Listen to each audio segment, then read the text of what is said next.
Un terrible acto que acaba con la vida de dos mujeres que vivían solas en el año 1902. En esta ocasión nos trasladamos hasta Don Benito, una ciudad española de la provincia de Badajoz, en la comunidad autónoma de Extremadura. Un macabro crimen, dos cuerpos sin vida encontrados en la mañana del 19 de julio de 1902 por Pancha, la lechera, que como cada mañana iba a dejarles su pedido de leche fresca. Tocó a la puerta pero nadie le abrió, algo que le extrañó y decidió entrar en la casa. Al abrir la puerta se topó con el cuerpo de Catalina sobre un gran charco de sangre. Enseguida salió de la casa despavorida y avisó a la Guardia Civil, que de inmediato se presentaron en la casa. La casa estaba situada en la calle Padre Cortés. Allí vivía Catalina Barragán, de 60 años, con su hija Inés Calderón Barragán, de 18 años. La Guardia Civil, al inspeccionar el lugar, descubrieron las verdaderas dimensiones del crimen. En otra de las habitaciones encontraron también el cadáver de Inés, en el suelo. Tenía la cabeza bajo la cama, el camisón subido hasta la cintura y sus manos protegiéndose los muslos.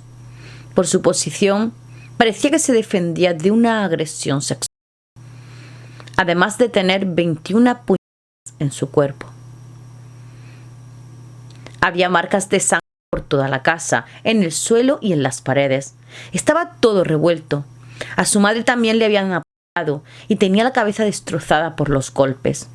Y algo que les llamó especialmente la atención a la Guardia Civil fue un maletín de médico a los pies del cuerpo de Catalina. Las mujeres vivían solas. Catalina había quedado viuda hace años y su hijo estaba realizando el servicio militar en Sevilla. Madre e hija salían adelante cosiendo y planchando para las familias adineradas y alquilando una de las habitaciones de su casa a un médico oculista vecino de Villanueva de la Serena, para que pasara allí las consultas. En primer lugar, detienen al médico oculista, pues una persona anónima dijo que miraba con ojos lujuriosos a la joven Inés.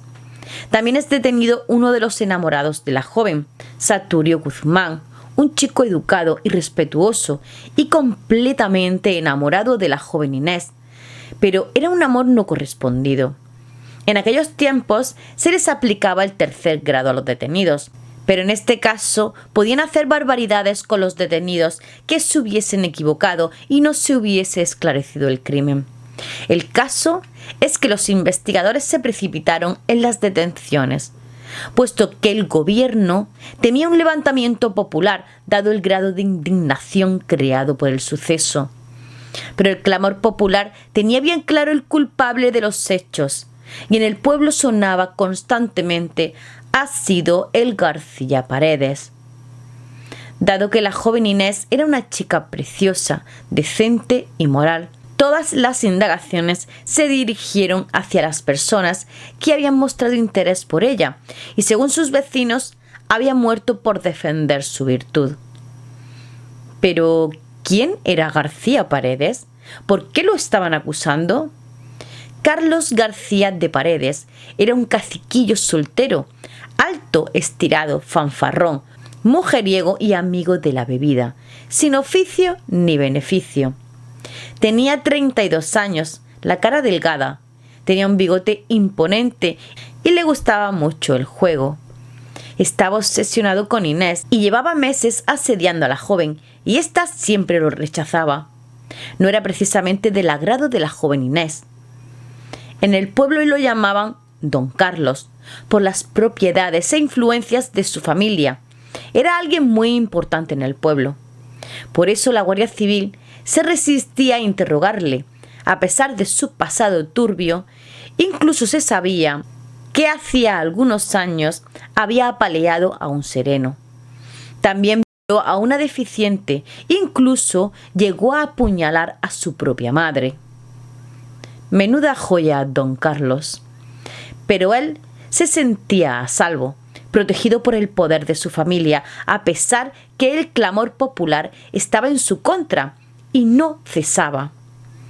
Gracias a eso, el 3 de julio de 1902 se deciden a detener a Carlos García de Paredes, Don Carlos, y también a su criado.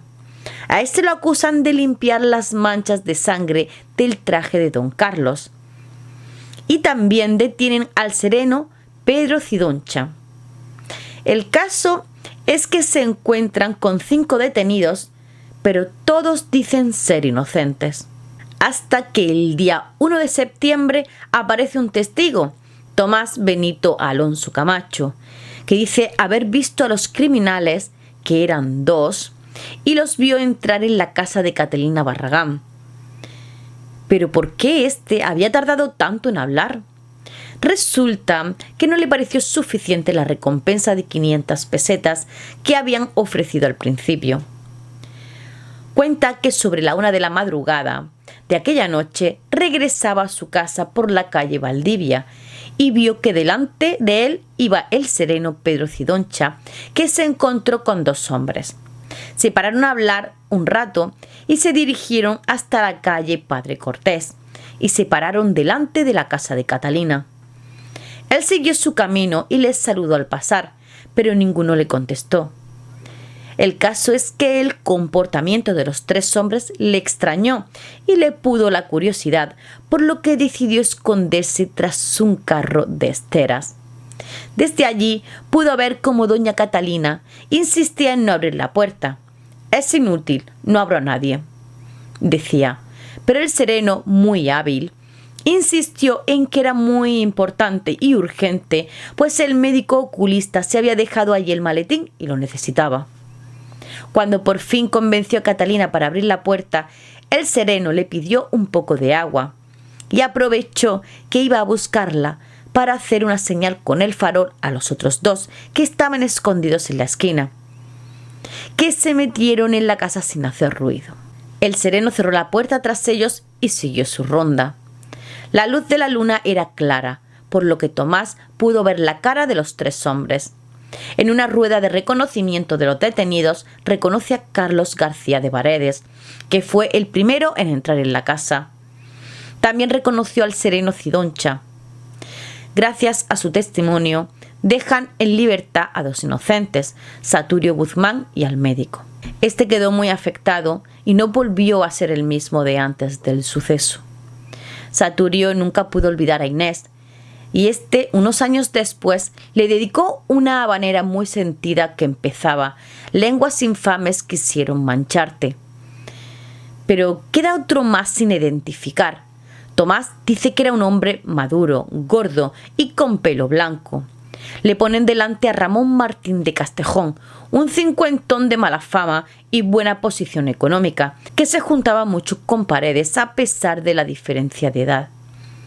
Tomás lo reconoce como el otro implicado, y en su casa encuentran unos pantalones con rastros de sangre que, a pesar que los había lavado, no había salido. Y resulta que en otro tiempo pretendió a la viuda Catalina. Todo se lleva a cabo por la negativa de la joven a tener nada con don Carlos, y harto de la negativa de Inés, estaba furioso, tanto que ya no le importaba la manera de poseer a la joven. Lo haría por las buenas o por las malas. Sería para él o para nadie. Ya lo había decidido. Esa noche la bella Inés sería suya y no le importaba cómo. Ya no se reiría de él nunca más. Iba a ser suya. Cuando Catalina salió con el vaso de agua, los 2 maleantes comenzaron a golpearla y la apuñalaron hasta que cayó al suelo sin vida. Desde su habitación, Inés escuchó los golpes y los gritos de su madre. Salió muy asustada de la cama y cerró el pequeño cerrojo de la puerta, pero no le sirvió de nada, y los 2 hombres, cegados por la lujuria, echaron la puerta abajo. Entraron los 2 en la habitación. Inés los miraba asustada, suplicándoles que no le hicieran daño. Comenzaron a forcejear, pero ella consiguió escapar y se escondió bajo la cama de la otra habitación. Pero ellos la sacaron por los pies, abusaron de ella y le dieron varias puñaladas que terminaron con su vida. Durante el juicio fueron encontrados culpables don Carlos, Ramón y Cidoncha. El 18 de noviembre de 1903 se conoció la sentencia. Carlos y Román, condenados a garrote vil. y el Sereno a cadena perpetua. El 5 de abril de 1905 se llevaron a cabo las ejecuciones en Don Benito. Resulta que el día de la ejecución don Carlos, que era tan chulo y prepotente, se vino abajo y no pudo controlar sus esfínteres. Respecto a Ramón, tuvo un castigo mayor, pues el verdugo no acertó a llevar a cabo su ejecución sino hasta el tercer intento. Y esto fue a causa de que Ramón había sufrido bocio, por lo que su cuello era muy grueso. El caso es que el verdugo, a causa de su torpeza, hizo de un asesino una víctima. Este fue un hecho muy famoso, incluso fue llevado al cine en 1988 con la película Jarrapellejos, protagonizada por Antonio Ferrandis e inspirado en el guión de Felipe Trigo.